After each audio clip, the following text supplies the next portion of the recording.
y'all never guess what I just read. NRG will move its headquarters from West Windsor to Houston. Nigga, I thought NRG was here the whole It's the time, most. It's the bro. most. It's the most surprising thing I've ever heard. First of all, NRG is a New Jersey company. Like It's New Jersey. you have a stadium here. You got a whole stadium, and y'all have decided now to finally move. This is probably why the power went out. Was it their fault? Don't we have center point? Look, Like, I don't understand who does what. when the Why are we signed to one nigga that's signed to another nigga that's signed to another nigga? I don't get it. Why do we got this 360 deal when it comes to lights? So the funny thing about it is when your power goes out, everybody points at center point. Like everybody, you call them energy, they're like, hey man, that's a center point problem. Which is why I'm like, I don't know why we just don't sign the center point, but whatever. The Storm was the first time I saw Centerpoint point the finger at somebody else. Like it was like, what? Oh no, that's ERCOT. And everybody in the state went, who? Who's ERCOT? I'm trying to figure out, like, is it a shell game? Is our energy apparently it is. Our energy is just built up on a house of cards of dudes just getting paid to talk to another dude. Like that's just it.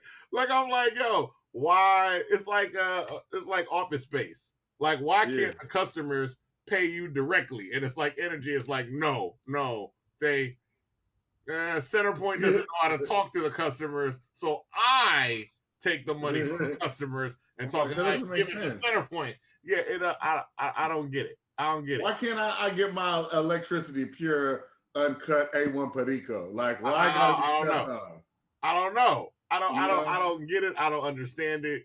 And to make an announcement to be like, yo, you know, the company with the stadium here in Houston, we're moving to Houston. I'm like, okay, all right, that's cool. See how they do us. They left us in the dark, is what they did. That's what they did. Speaking of dark, because I'm black and lovely as ever, however I stay Houston down to my socks. It's another episode of the great, the sometimes humble, in my humble opinion podcast. I'm one of your hosts. My name is Avery, like a very nice guy, also known as Avery Zadius. You could find me as Avery Zadius on all socials.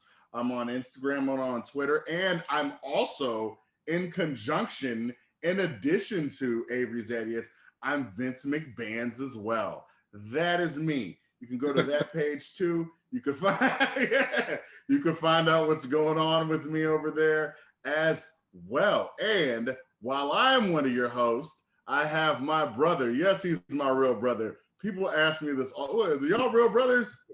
Nigga, yes. I feel like we look alike. I feel like, yeah, at this point, but I'm darker. You know the shade thing and black people with that. The shade thing does throw people off, which I don't understand. But when I had hair, people was like, oh, y'all are brothers. Cut my hair off, they're like, oh, you're not. But then glasses too. I don't understand. Yeah, when you cut the hair off, people made the connection less. And I was like, yeah, we look more like I got the Isaac Hayes glasses now. A nigga at work said, you know, you look like Isaac Hayes. I was like, that's like a go-to. Somebody told me I look like Isaac Hayes the other day, and I was like, all right, cool. I'm cool with it though, because it's better than like Rick Ross or. I always get compared to fat dudes, and it ruffles my feathers. You know what I'm saying? They'd be like, hey man, you know who you look like? Uncle Phil. Like, what? Thank you. Thanks. I always, I hate when people make like when I say somebody looks like somebody, I try to go for hey nigga, you look like this nigga. And people be like, people pick one thing. Hey nigga, you look like Will Smith. No, nigga, that nigga just has big ears. There's nothing else. That looks like Will Smith. Like, it's weird how people do that. But no, you're Just Devon, okay? Just Devon. And you could find Just Devon as Just Devon on Twitter. You know, you could see him on Twitter. He's lurking. Tweets is watching. He'll be there. He might not say nothing. I retweet all the time. You know what I'm saying? Sometimes I don't feel like saying nothing. and we're gonna get heavier on Twitter as well, because Twitter's where it's at. Okay, and also you could find him as Dr. Douglas, like doctor. It doesn't mean that, but Dr. Well, it could. He is a doctor. So Dr. Douglas, he's like, yeah, Dr. Douglas at what is that? That's on Instagram. So yeah, you can find him on Instagram as Dr. Douglas. You can read his articles, like I do, one of the greatest writers I've ever met. One of he's gonna fight me, but I don't care. I just want him to let him love him. Let me love him. Let me love my brother. Okay. And you can find both of us at My Humble O on all socials. That's for In My Humble Opinion. In My Humble Opinion, you got to remember, if you want to be a part of the Humble Hive, you've got to like, share, and subscribe. And we have a guest today, like how we talk about everything that's Houston. We got a guest today that I've known for a while, guest that I usually write these things out, but with this one, I can just tell you, all right, so long time ago, when I had hair and I was just yoked, you know what I'm saying? I was out here, I was managing an apartment complex, okay? And there was one particular day, it was an apartment complex, you might know where it's at, it was in A-Leaf. And there was one particular day because they wanted me there. My brother calls me like, basically I was like the black figurehead, because I was. But they had me there, and the whites that were above me wanted things ran a certain way, and I would just be like, whatever, they're giving me money. And then one day, gentleman comes to me, knew him kind of in high school, whatever. He goes, hey, yo, I'm gonna shoot a music video. I was like, yo, you're not supposed to do that, but I'm finna get off in like 15 minutes. So whatever happens after that has nothing to do with me. I leave. I look at the video years later, millions of streams later, like looking at this man just blow up and blow up. One of my great good friends, one of my best friends, Roy, always talking about, hey, B Fetti. I was like, yeah. He's like, yo, you should have him on the show. Like, y'all know each other. I was like, yeah, I know. Perry's one of my homeboys, Perry, my barber who cut my hair. The same thing. He's like, yeah. Same. I was like, yo, we will get to it. Like, we got a lot of people. Dude never did the, hey, bro, you know what I'm saying? I'm on, you know what I'm saying? Let me get on the show thing. Never did that. We hit each other up. He was like, yeah, I was waiting. I was like, yo, like a man that doesn't need no introduction because you've seen him a few times, all right? He's one of the best to ever do it. A man that took it upon himself to bet on himself, and he bet right. He's collaborated with greats like DeLorean, okay, who's friend of the show, Big Pokey, Stunner Band, K Reno, Richie motherfucking Rich. If you've listened to any Tupac, you know Richie Rich. I love Richie Rich. I'd rather be your Nigga. PugTunes produced for him numerous times. A man who who's actually, like I said, it's really honestly, like, I know you hear his music, but to me, he's really a nice guy. You know what I'm saying? He's CEO of Fix Your Face Entertainment, funny as hell. A rapper, entrepreneur. Yes, sir. B. Fetti. B Fetti. B Fetti, man, what's going on? It's a fucking pleasure to be here, man. What's going on, Papa? It's man, we're good. It's another good day, bro. We're good. Man, where do you get the name B Fetti from? Man, that name come from, like, see, when I first got into this rap shit, you know what I'm saying? And we put my first album out in 2001. I was called something totally different. You know what I'm saying? What was that name? What was the name? It was called, I was EV, which was short for Ever Living. So that's what I went by for a while. And then when I ended up getting with the Trendsetters, man, it was a whole nother rap. We was fucking with Rick Shot. And I switched my shit to B Fetti because B Fetti was the song that was on that first album, that Lost G album. So it just come from a song, and it just mean bout Fetti, like it mean anybody who bought their money, because I was always about my money. So I said, that's a perfect motherfucking name. I'm about my Fetti every day. Why not go with that? It works. And you remember, and you know what? What video were you shooting? I want to know what that. Will you tell my brother like, yo, I'm about to shoot a video? He's like, yo, I'm gone in 15 minutes. What was the video, and did it go well? Yeah, we will. I think we did that underground champ. You talking about over there in Trez Ashford? Yeah. We can say it wait. now. I was wondering why you did. I was gonna call it Pass of Simpson just to throw it off, but Trails Ashford. It's all 100, man. When they hear from me, hey, let me show them. I'm on this Crown Royal right now, so anything I say, 100% the motherfucking truth. Yeah. Because I'm too fucked up to lie to you right now, baby. You gonna get straight unadulterated. Everything gonna be 1,000. So that's real. Now, the video was cool. It was called Underground Champ. Yep. And we all doing this shit over there. Okay. Now, I mean, this was wait, when was that? This was like 2012, 2013. It had to be about 2012. Yeah. So you had already been doing it for a while. When did you first start rapping? Bro, I've been rapping, my man, since, man, I first knew I wanted to be an artist and rap, bro. I was like 6 years old, no bullshit. I remember calling my grandma and telling her, like, man, I figured out what I want to do. I want to be a rapper. She thought I said wrestler. Hulk Hogan? Not no Hulk Hogan, you know what I'm saying? I'm talking about rapping. I want to do music. So ever since then, you know, just looking at like Run DMC, LL, and them Fat Boys, all that, I wanted to do that. You know what I'm saying? This before knowing about the money and all that, I just liked it. It like they was having fun, you know what I'm saying? Yeah. So I wanted to do it, but it wasn't really till I would say like when I got like 13, that's when I really got good, man, at writing songs. That was like the 8th grade, and the 8th grade going to the 9th. Around that time, I started getting better because I kept fucking with it. And then the rest is history. I just stayed down. If you talk about at 13, what were you calling yourself then? What was your first rap? 13, at 13, I was still EV. EV. I was, man, that was short for Ever Living, man. That was my shit.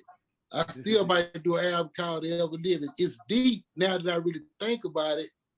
You know what I'm saying? How I came up with that name was like, I had an auntie. She used to, when she get on somebody's ass, she would always say, yeah, they out there ever living mine. Ever living. I can spin that because I can spin that shit. Ever living. That's what we want to be. We want to create something that live forever. You know what I'm saying? Type shit. You know? So at a certain point, though, you talk about 13, you're like, all right, I'm going to start rapping. When are you, like, it sounds like from the early start, you're like, this is going to be my career. This is how I'm going to make my money. And I learned the game, bro. But that was, at the beginning, I was like, this is what I want to do. You know what I'm saying? This is different what I want to do. Then the thing is, once you decide, like, this is how I'm going to make my living, then you got to figure out how you're going to go about doing it. So at what point were you actually seeing, like, okay, I can survive off of this? Man, like it came to a point to where a nigga had to survive. It was either survive with this shit or let it go. Because I think in any man, bro, any nigga growing, bro, and if you from, you know what I'm saying? Like I'm from South Park, but we moved to Mo City. So that's just to say this. When you got parents, man, behind you, they not selling for that feeling shit, bro. Our parents ain't going for a nigga that's not making something happen. You're not finna be asking them for $5 and $10, $20. You're not finna be asking them for nothing. You got to get out here and make something happen. So I made that choice, bro. And it was like, okay, I got to figure this shit out. And I figured it out. I figured out, like, to really make this shit work, man, I got to put the ball in my hand. I can't be waiting on nobody else to do shit. I can't expect nothing from nobody. If I want to make this shit happen, I got to go make it happen. I figured out how to make it happen. Absolutely. And then, you keep working, and I'm impressed too by some of the people. Like, how do you link up with K Reno? K Reno is just always one of those people that is like, You could tell he only raps with people that he really likes in the first place. Mhm. So how do you link up with somebody like that? I'm gonna tell you, like, okay, with K Reno, man, he's somebody I would always see, bro. I would always see K Reno, man, because he really out here active, bro. Yes. Active. Reno out here with his CD, and he OG. Reno been doing this shit. He told me since like 1986, bro. Yeah, Reno yeah. put out his first shit, and nigga, I was 4 years old. That nigga put his first shit out in 86. So, like, I got put up on Reno and them in SPC by some of my big homies, man, in most cities. They used to always play Slip Into a Coma and all that shit. So I was already knowing about Reno. And then when I was grow up and see him later on, I was like, damn, I got to do a song with that nigga right there. But I didn't want it to be like on my mixtape shit. I got some cold mixtape shit like Fix Your Face 5 and all that underground shit I was doing. I wanted to use that to build me up. Like, I want to show you niggas I can do this shit. Like, it wasn't about the names back then. It ain't even about the names now. But back then, it was like, nigga, this is my company. I'm starting this shit. I'm finna show you niggas that I'm to be dealt with. You know what I'm saying? Like, I go hard. I'm gonna get out here and show you I go hard. So I ain't want them niggas on that. But I said when I got to working on my album, which turned out to be Tomorrow Not Promised, I was gonna reach out to the real ones. You know, so to niggas I be seeing like K Reno is somebody I see. I see Stunner Bam a lot. Cal Wayne, that's another one I see. R.I.P. to Check It Trio. That's somebody they don't know I was fucking with, man. Me and Chuck would end up locking in on something. But damn, man, that fucked me up, man, when they killed my boy like that. But absolutely. that's how it normally work. By, you know what I'm saying, with me, like, I run into, damn, hold on, somebody calling me. Then on the south side and shit. And I'm like, you know, I know a lot of rappers, they don't really go out and really push their shit, but I'm pushing my shit 24/7. So in doing that, I'm running into other niggas that's pushing their shit. And I'm like, K Reno one nigga. So that's how I end up fucking with him. I kept seeing him over and over. And I'm like, bro, we gonna work. And I finally got that shit with Pug. I got the right shit. And bam, I was ready to work and he was ready to work. And we can talk about an album like linking up with Pug. What was it about Pug? Because Pug's been on the show. We talked to Pug a lot. Like, what was it about Pug that you guys connected and you just wanted to create this album? Bro, that nigga Pug jamming like a motherfucker, bro. Yeah. I'll lie to you, my nigga. Like, I met Pug through my nigga J.O., Josh, man, Josh Martin, out there in Queer Run. Josh was doing, you know, he was doing some beats for me and shit. And he took me over there to Pug. I said, man, I got this nigga you need to go fuck with, bro. This nigga cold. I'm telling you, cold. And I went over there, and that's when I was doing Underground Champion. Is the first time I went over there and fucked with Pug. And that's when my shit started jamming hard in the bitch. I went over that nigga. Man, I heard them beats. I said, oh yeah, this is what I need right here. This nigga had exactly what the fuck I needed. Yeah. And how much did Pug produce on Tomorrow's Not Promised? Was the whole thing? Yeah, Pug did the whole tape. Whole thing. He did the whole tape. I ain't gonna lie. I said, I'm gonna tell you some real shit. After getting introduced with Pug and seeing how jamming he was and he was cool dude.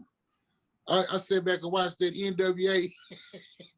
I said, I need a Dr. Dre, bro. I need a nigga who go and Pug fit the bill, bro. I said, man, that's what I need, bro. I need a nigga who can really produce for a nigga, bro. Yeah. So lock in with. Cause even on that first album we did with Lost G, that was my nigga Griggs. It was one producer, produced the whole tape. You know what I'm saying? So that's the same way with Pug. Pug got them skills like that, man. He can produce so many different shit, and then shit, that's really all you need. So you prefer the one producer as opposed to getting a bunch of producers? Not necessarily, though. I ain't gonna say I don't mind working with whoever, but I just like, I mean, we had Pug locked in for an album done. You know what I'm saying? Yeah, he got that here. I want to work with everybody though. Don't get me wrong. It's a lot of it's a lot of niggas I gotta go see and get some heat from them. You know what I'm saying? But right now, me and Pug rocking and rolling. God damn it, I can't. It is what it is. It is what it is. Now, when you talk about, like you said, you and Pug got together and then y'all just made the tape. How long did it take y'all to make Tomorrow's Not Promised? Man, Tomorrow Not Promised was really like, it was like a fucking, man, it probably was like a year and a half process, bro, of doing this shit. Because the nigga, I know the value of taking your time and doing shit right. You know what I'm saying? Not just rushing shit. And when you work like a mixtape, bro, I rap on a mixtape in a month. I done went and done 7, 8 songs in a day on a mixtape type shit. Cause I'm just gonna do me. When you doing the album though, the difference between the album and the mixtape is the money, man, and the preparation that go behind that shit. That's what a lot of people they don't get that shit. They're like, damn, what's the difference between the album and the mixtape? We'll take it from a nigga who did a lot of mixtapes for one fucking album. It's money, nigga. It's time. It's buying them fucking beats.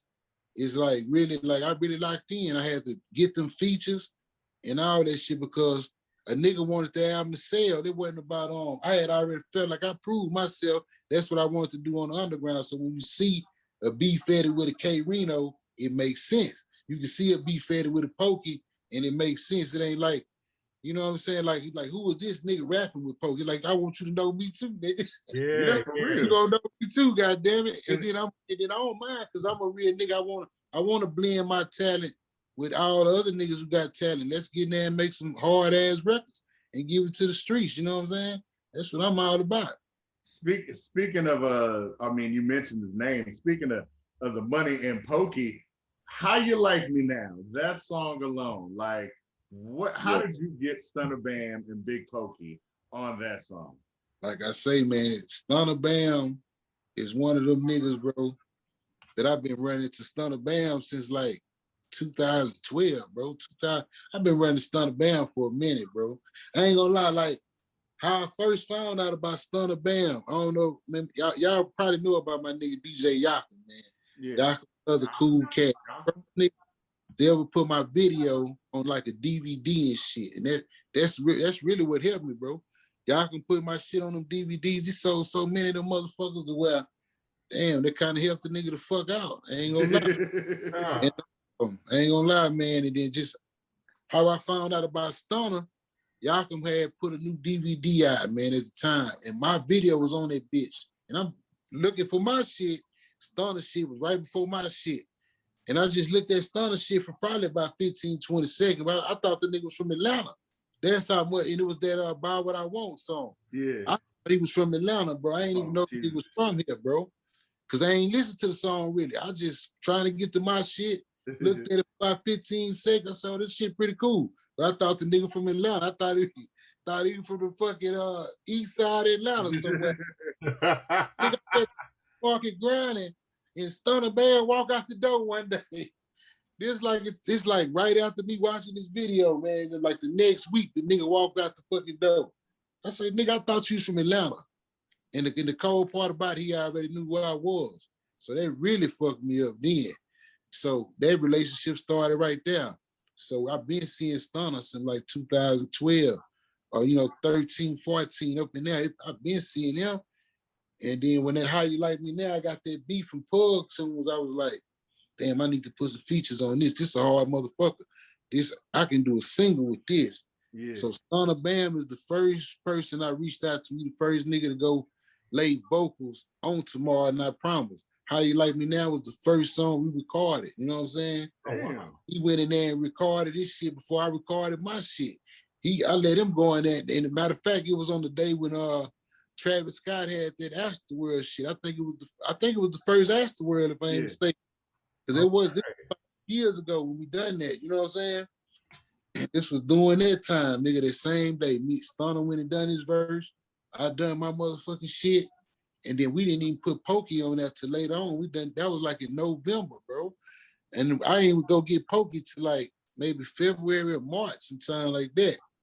Poke probably thought I was bullshit. But I was trying to get my bread together.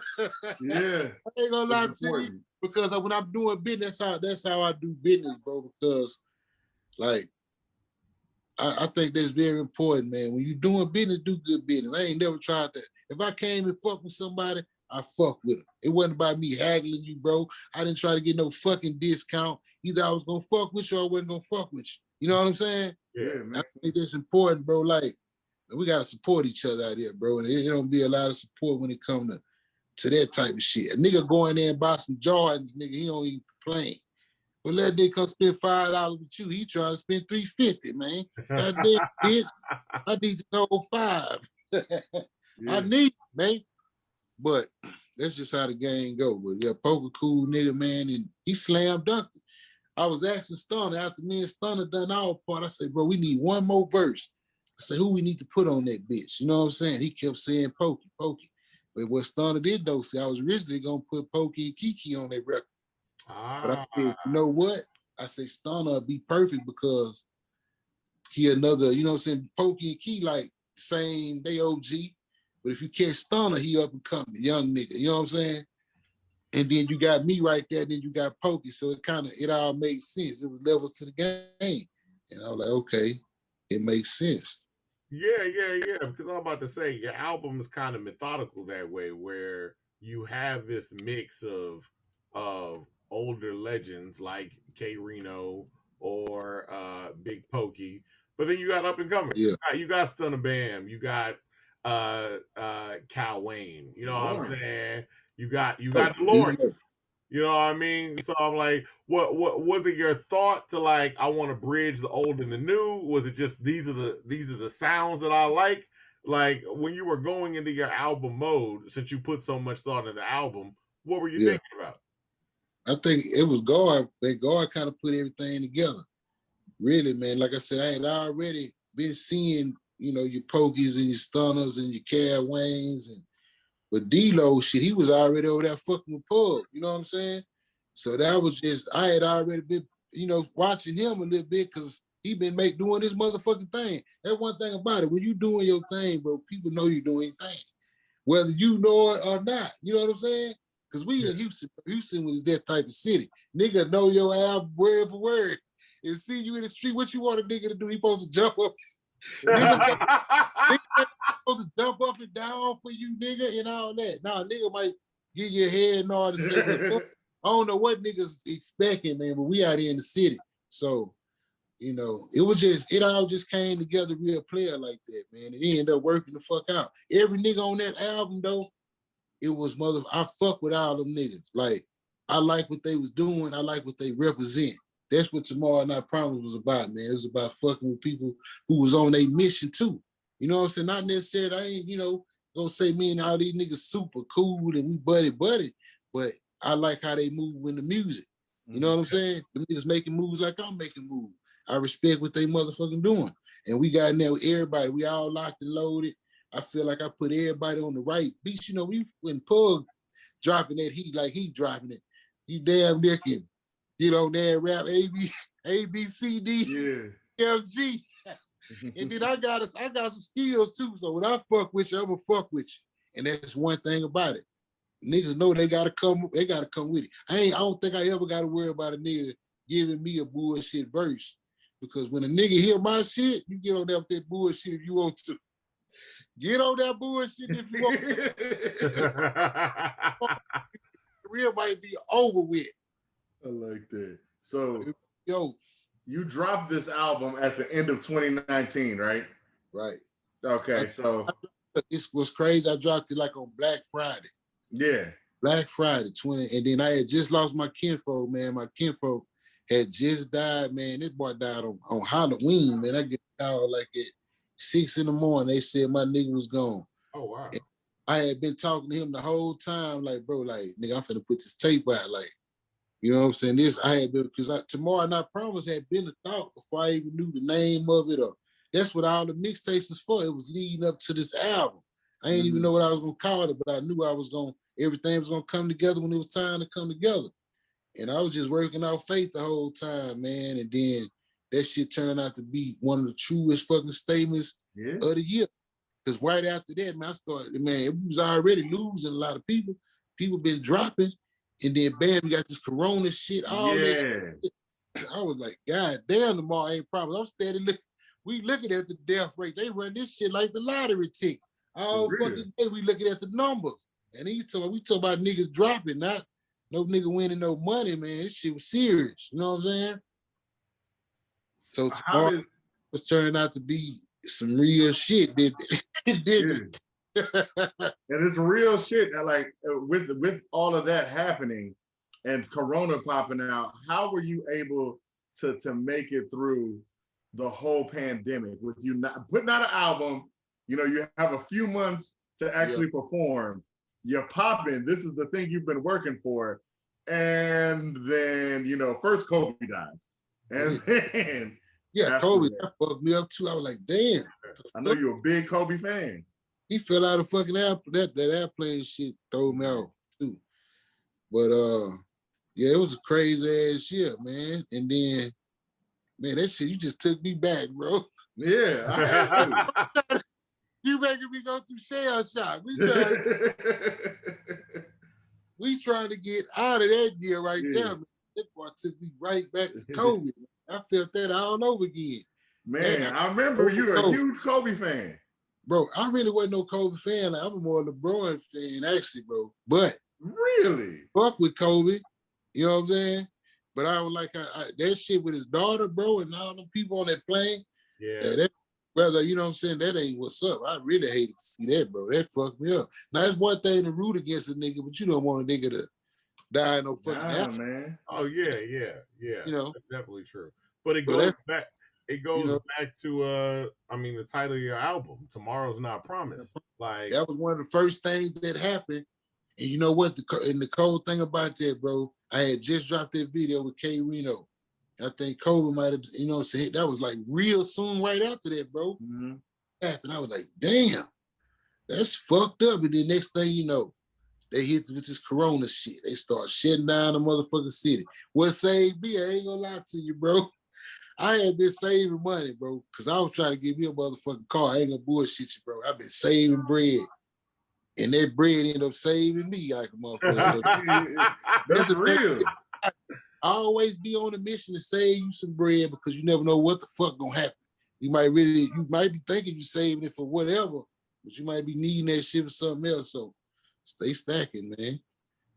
They gotta stay stacked. That's what that B Fetti shit about. Yeah. I think everybody, any nigga with some sense, anybody who get up in the morning, you got people who go clock in these fucking jobs, they go do whatever they gotta do. Half these people doing shit they don't wanna fucking do. They doing shit they don't even want to do to get paid, but they got to go get paid. So in the end of the day, we all about Fetti, man, if you got some sense. Yeah.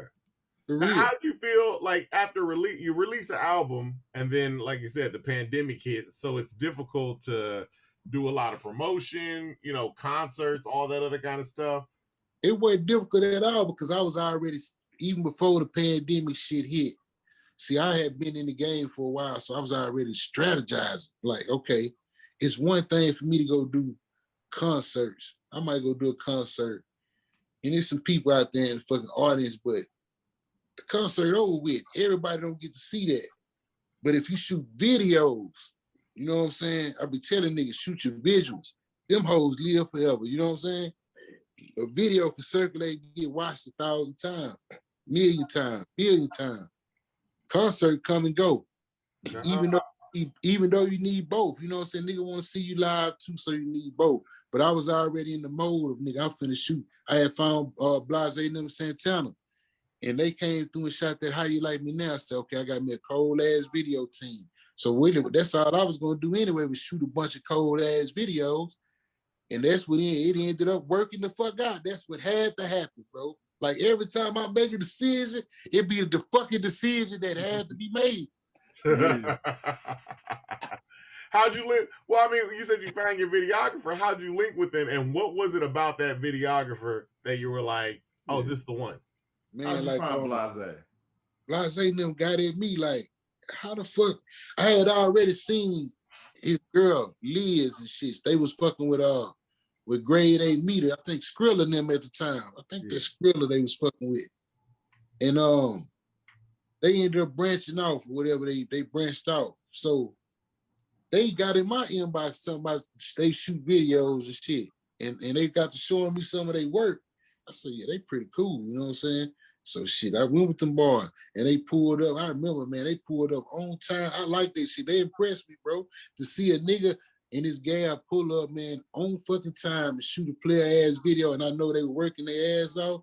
I liked it that. So I always told them, bro, that's what's gonna separate y'all, because you don't really hardly see it's a dude and his gal and they grinding. You feel me? That's kind of rare to me, bro. Yeah. I mean, maybe y'all see it. I don't see it out. Yeah. You know what I'm saying? When I do see it, I respect that shit, bro. So I always told them, man, that's what really drawing me to them, because it make it a safe scene when you got him and his gal, they own time, they handling they fucking business. Like I did a video over here, that game I fucked up. I had the game fucked up and I had a chick over here. So just imagine if it wasn't Blase and this gal, and it's me and another nigga shooting, two other niggas, and there's a bunch of niggas and this girl, like, damn, that, you know, you can see how a woman can get uncomfortable in them situations. So I'll be glad with Blase and them shoot. It kind of make the whole scene, everybody relax, and it's like, okay, we can handle business, you know what I'm saying? Nah, it makes sense. It makes sense. Yeah. Now, what did you want people to walk away from after hearing? Like, you got Tomorrow's Not Promised. Yeah. Every time I see it, I just really like the cover. And let's shout out to PugTunes, bro. Like, niggas better wake up on my nigga Pug, bro. Pug. They are. That's right from the city. I'm laughing because you said you saw NWA and you needed a Dr. Dre. And we've said on this show multiple times, Pug gonna make a Chronic for Houston. Yeah. Like, it's gonna happen. That nigga hard. Pug is a creative motherfucker, bro. Like, that nigga just all around, bro. It gets bigger than you gonna see, man. This man got some shit going on, like they blow. I'll be like, damn, bro, this is what you over here thinking about, nigga. I'm trying to smoke this weed. You over here thinking about this type of shit. This was running through your mother. So this nigga here, like, he different, bro. He a different nigga, man. He a different nigga, bro. Like, that nigga be sitting over there like Pinky in the brain. That nigga like the brain. Well, he's so quiet. He's house, bro. He's sitting in that house. He walking around them fucking animals, them dogs, and he just sitting think, man, how to change the world, bro. He's sitting over there figuring out how the fuck he can, and that's dope, man. Them type of niggas special, bro. Niggas like Plug special, bro. Oh yeah, absolutely. Them dogs huge though. But they really ass dog. I see at first, like, I can see, because really, I'm not a dog. I like dogs. Like, we always had dogs. Don't get me wrong, all the dog lovers don't get over here talking shit to me. We always had a dog coming up. I'm not a fan of somebody else fucking dog. Keep your fucking dog off me. See, that's the funny thing. You and I on the same page. Pug them got some cool dogs. They dogs cool. They don't be tripping. Now some niggas I make them they put them over head dogs up. Yeah. See, you and I on the same page. Yeah, some niggas ain't even walking in there. Like my nigga Ran, he know I ain't coming in there to the dogs in some cages, man. They could be biting my ankles, man. I ain't coming here to get bit up, bro. And that Ran be having like snakes and all. He like an animal lover, bro. Like, I noticed that. A lot of them niggas who got studios, they into animals, bro. Them niggas they have birds and snakes and dogs and all kind of shit. It must be something with that. It probably is. You know what? It's probably because they just be in the studio all the time. Like, they just like having other stuff around.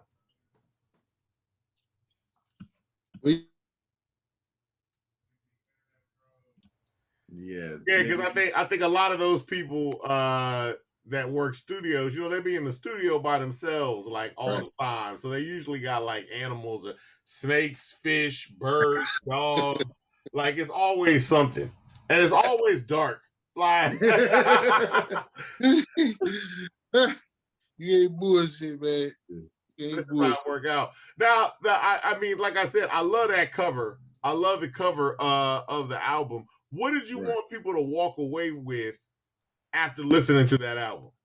Man, I want niggas to realize, bro, like, shit is really happening, bro, out here. Shit happening fast, bro. So I just want nigga to ride. If you riding this set album, you're going to be watching your back, being extra fucking careful, knowing that tomorrow ain't promised, bro.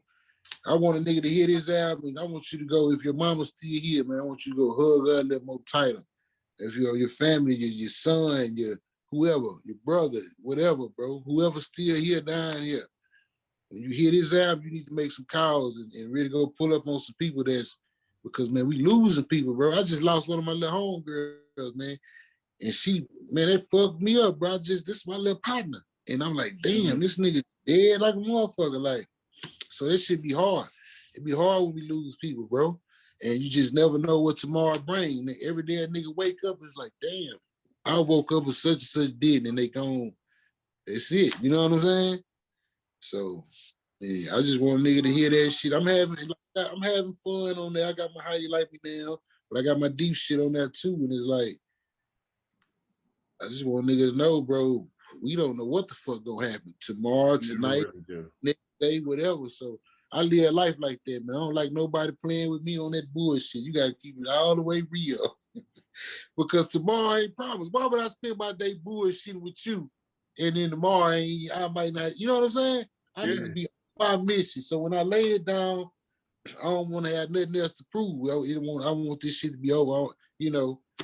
I think like, every day I want to do as much as I can every motherfucking day on my mission. So when it's over, bro, I want it to be over. I don't want to, I believe in all that reincarnation and shit, but I don't want to come back to this motherfucker. I'm trying to do the best and get so I gotta go somewhere better than this. It's fucked up out here, man. It's fucked up down here. I'm making it look good, but it's fucked up down here, man. So you believe in reincarnation, but not coming back to Earth necessarily? Man, I think if you do some fucked up shit, you gonna come back to this. Yeah.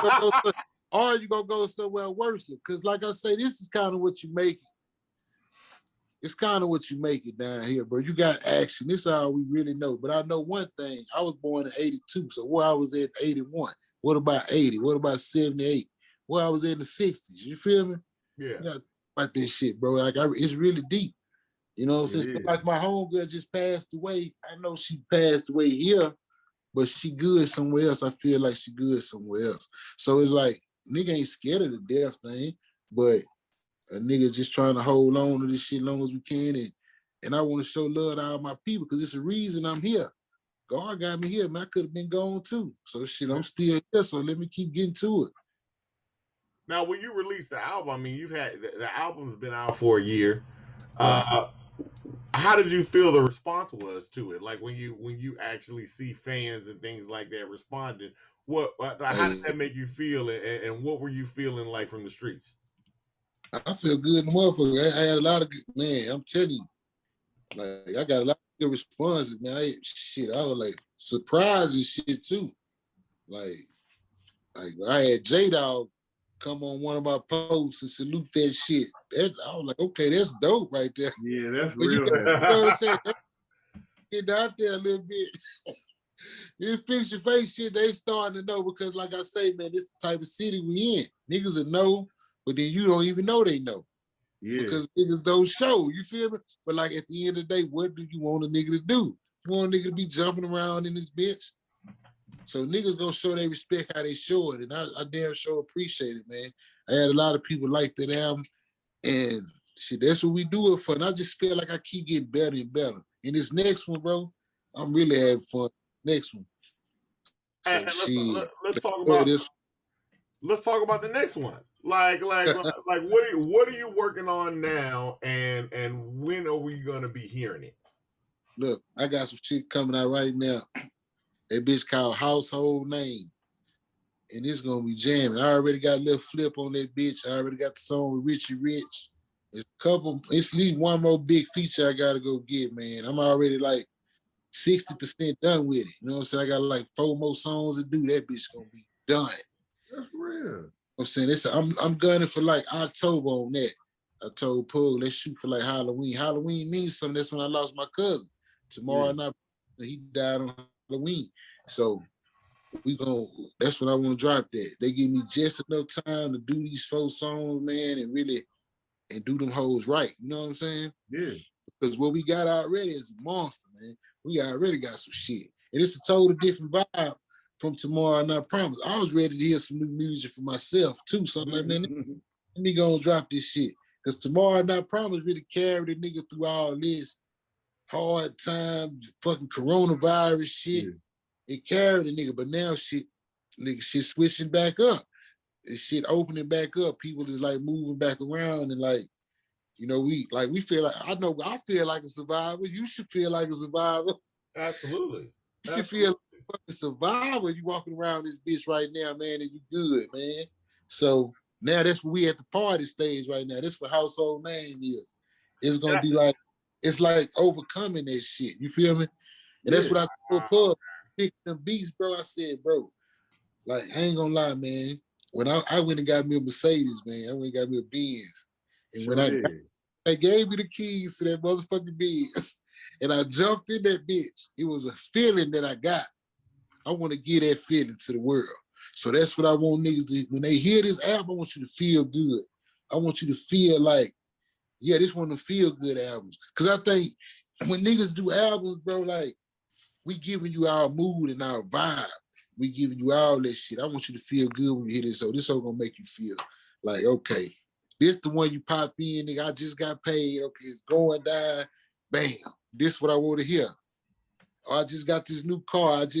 I'm trying to do this or that. This album gonna motivate you. You gonna want to go get some money and you gonna want to have some motherfucking fun. Listen to this album right here, man. I'm telling you. Now, when is it supposed to come out? I'm looking for October, man. October 31st. But you know, I'm gonna have some, you know, how I do it, I'm gonna release a single though before the end. Just like if you like I put How You Like Me Now, I put How You Like Me Now, I put that out like probably like 6 months before the album came out. Yeah, you sure did. Y'all gotta be sitting there thinking, maybe I need to go drop a single. You got 6 months. I need to get off this shit and go drop a single. I'm about to say 6 months before October is coming up. I know, man. So I probably do it. I'm gonna release a single, man, probably here within the next month or two, though. I'm really gonna. I got so much jam and shit, bro. I'm gonna drop something on y'all ass, man. Probably in the next month or two. Y'all really gotta be ready to drop. I'm ready to drop right now, goddamn. I'm ready to go call Pug now. Let's go knock it out. That's awesome, though. Real, man. I'm ready to do it. But it's gonna be, I mean, I can't wait to sit down with y'all, man, let y'all hear and just get y'all feedback. So let me ask y'all, man, when you heard the motherfucking Tomorrow Not Promised, man. Oh, my thing about it is, what? I saw it because Pug posted it first. Right. You know, and I follow everything. I'm like you. I'm a huge fan of PugTunes. Right. So when it comes to that, anything he put out, it's just a soundscape. I'm gonna listen to it. You know what I mean? When it really comes down to it. And the funny thing is, too, like you said, I know you released How You Like Me Now early because I had heard that one, and we were talking about it right before when it comes across. Like, I mean, I like the whole album, and it's just certain things about it where it's well produced.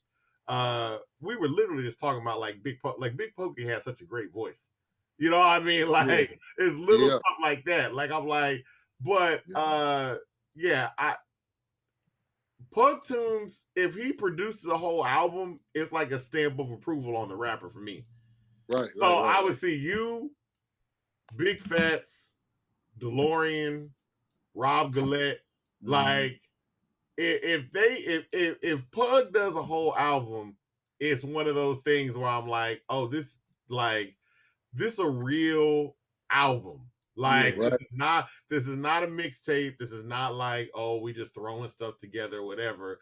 Like even when you go to his studio and you see him putting like he's taking little clips of movies and all that other kind of stuff and putting it in there, like it's a lot. And so I just like all the detail work. And that's a big thing for me. And he like rappers. So that's the other thing too. He don't just be like, oh, let me just get with anybody. Right. Bug, that nigga, man. I always tell a nigga, but if you go over there, you can't find nothing to rap on over there. No rapping. That nigga got beats, man, for days over there, bro. And like he easy to work with too, bro. So that's why I like sitting back, taking my time, because I know that nigga steady be cooking and cooking and cooking and cooking. He's steady cooking, bro. Yeah, Right now, yeah. right now, he probably somewhere making a Right fucking now, track. yeah. Definitely. Yeah, he cooking between like 2, 3 in the afternoon and 3 at night because he ain't cooking in the morning. You know? Yeah. He be knocked out. But no, man, like it's the it's the attention to detail that always gets me.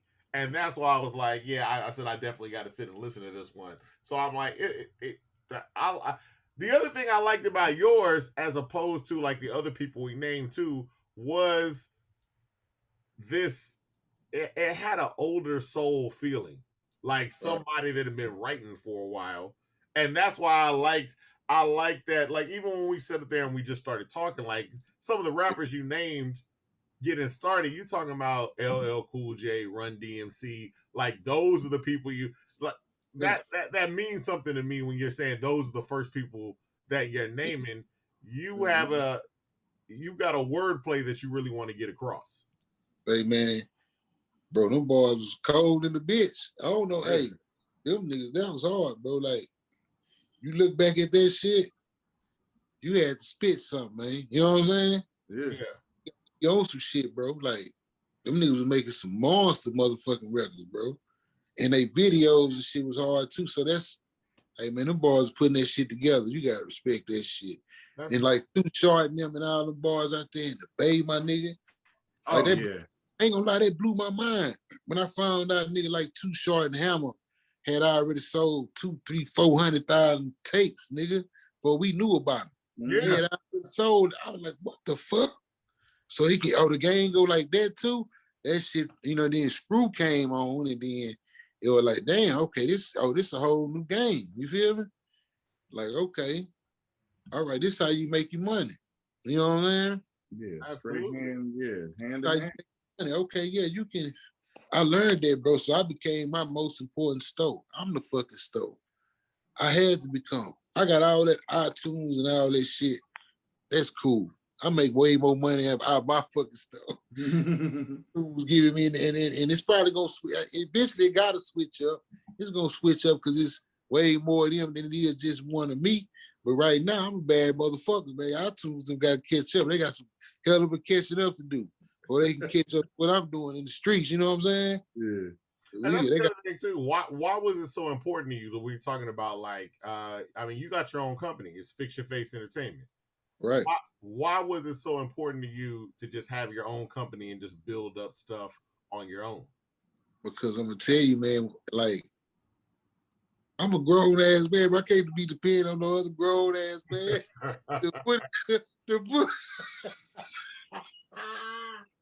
Bro, what the fuck I look like? I'm waiting on the nigga to put my album out, waiting on the nigga to take me to the studio. Like, what the fuck, bro?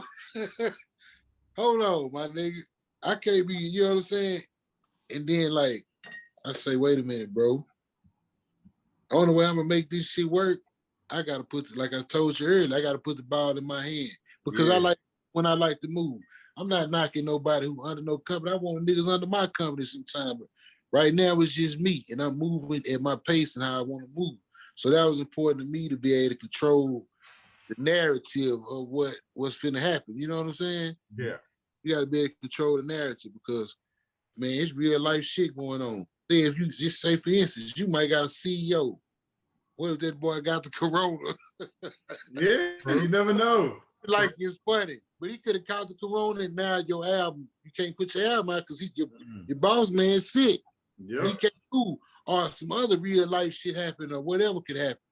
Anything can happen, bro. So the more control you got over your shit, the better. Cause I don't want to, we don't know how much time we got down here, bro. I can't be waking up looking in the mirror saying like, damn, I just let a whole nother day pass of opportunities because I'm sitting back waiting on what I'm waiting for. You know what I'm saying? Everything already out here. What are we waiting on? And you just said it because you were like, you know, Fix Your Face is just you right now. Do you have plans on expanding it to other artists? Yeah, I want to definitely expand it, but I feel like once I'm in a good spot, once I put myself in a super better spot, I'm gonna find the right talent. Like I got my nigga Dre, the one who sung on that game, fucked up. He hard. Anybody I ever they know I fuck with him. I done put so many people on my albums and done videos for people who ain't even shot a video for themselves. Yeah. They ain't even shot one for themselves, but I done put them in my shit. So I done done shit with people that ain't never got done for me. And that's cool. I'm cool with that. I understand that's my purpose down here. I'm gonna show love. You know what I'm saying? Yeah, absolutely. It is. I'm gonna always show that love, bro. I ain't tripping on that. So hell yeah, I want to put some people out, but I guess it's all about timing because people could be looking at it how I'm looking at it. Why would they need me? You know what I'm saying? They can put their own fucking self out. If you really want to do this shit, you know, I had to put myself out. Yeah, I had to go put myself out. I mean, what the fuck you want me to do? You feel me? Yeah. You've been grinding. I had to go grind it out, but I know it's gonna be somebody want to sign to me, bro, and all that good shit. You'll probably later on, I might be at a fucking talent show at the back and pull the motherfucker out. That's what everybody want to see, the dream scenario. Yeah. But the game's so crazy, man. But I definitely want to show that love to some people. They just gotta. I guess they want to see me go a whole lot farther before they be like, damn, you know what I'm saying? They just don't, you know. And we artists. I was telling a nigga this the other day, bro. We like Picasso now. Mona Lisa wasn't shit till Picasso died, bro. Like they ain't fucking about Mona Lisa. Now that motherfucker $1 billion painting and shit. So just like with Pac and them and everybody else, like when we go as an artist, that's when niggas really examine our work and really, cause you gotta appreciate it because ain't no more of it coming. You know what I'm saying? So we still here. I'm still pushing. I'm gonna keep on fucking pushing as long as I'm dying in this motherfucker. And that's how this shit gonna go. And like I say, when I hang them up, then that's when they'll be able to look at it and say, man, this nigga was a bad motherfucker. So I'm in the stage of making the motherfucker know I'm a bad motherfucker. You know what I'm saying? Yeah. You got a constant theme about tomorrow not being promised. Right. Life is fleeting. It's constantly in my face. Every time I wake up, it's in my face, bro. Somebody else I know, like bam, bam, bam. It's like pass away. Like bam, bam, bam. Come on, bro. Y'all see the same shit I'm seeing? How many times you get up and get on your fucking Instagram, get on your Facebook, and somebody you know gone? Yeah. Somebody know somebody that's gone. Yeah. Like fool, every fucking day, bam, bam, bam, bam. This shit just bam, bam, bam. Banging a nigga in the motherfucking head. Every fucking second, bro, I'm sitting there thinking like, man, I could be getting buried next week. You feel me? Yeah. People I was just talking to, bro, they buried right now. Yeah, man. They fucking buried. You know what I'm saying? God got me still here. While I'm here, nigga, I'm showing all the motherfucking I'm hugging everybody, goddamn it. It's love over here. It's love. I like that it gives you have a positive outlook on that tomorrow, because you take tomorrow's not promised, but you're saying it's not promised, so you got to enjoy everything right now. Got to, bro. You got to. You got to enjoy this shit. That's what I tell people, like, I don't fucking wait. You can, you know what I'm saying? You can ask my little boo I fuck with. I don't wait. I ain't waiting till Mother's Day or her birthday or nothing. When I want to show you some love, I'm going to show it to you today. I ain't guaranteed tomorrow. You ain't guaranteed tomorrow. What, I'm going to make you wait till Sunday when I can show you some love right now? I'm playing with God. I don't know if I'm going to be a Sunday. You might not be a Sunday. We both might be a Sunday. I can show you love today and Sunday. Shit, we make it. You feel me? I'm just a different. And that shit right there, it just opened my brain up to my thinking, man, to like, I'm a serious nigga, bro. People can't play with me. You can't play with me, bro. Yeah. I ain't got time to play. You know what I'm saying? Because I know, like, I'm meeting people for a reason. It's like, it's a reason we all doing this Zoom shit right now. It's going to be a classic motherfucker, bro. People going to be looking at this shit forever. Absolutely. You know what I'm saying? I like what y'all doing, putting this shit together, man. Give a nigga a lively platform. Man, we trying, Yes, man. what's up? Man, we appreciate you coming on and showing the support. Yeah, we really do. We appreciate you coming through, B. Fetti. One thing I want to say is happy birthday. Your birthday just passed. Oh, Appreciate that. oh, happy birthday! And Appreciate that. congratulations on Appreciate that black on black Mercedes. When I saw Hey. that and the juvenile caption, I was like, look at this man. Yeah, Juvenile. That's one of my favorite rappers too. Yeah, Excuse me. yeah, They don't 400 know that. degrees. Juvenile, and first of all, Tupac though. Tupac and Juvie, man. Then you got your Scarface and all that. You know what I'm saying? But definitely them boys, them some of my favorites right there. Whoa! Just one question, because my brother knows what I'm finna say. Go ahead. Ask it. So, do you think that Scarface? You think Juvenile's better than Scarface? I ain't saying you better than Scarface. Okay. That's what I said. I just like Juvenile music. Okay. Juvenile, like he a bad motherfucker, man. That nigga was spitting some shit. Now the Scarface a whole nother level. You know what I'm saying? Yeah, he's the best rapper of all time. You know, Scarface a bad boy. Yeah. Like if really Juvenile can spit some shit, but Juvenile more in the club than Scarface ever be. You know what I'm saying? Scarface, yeah, that's true. Scarface in your chest with this shit, Twitter.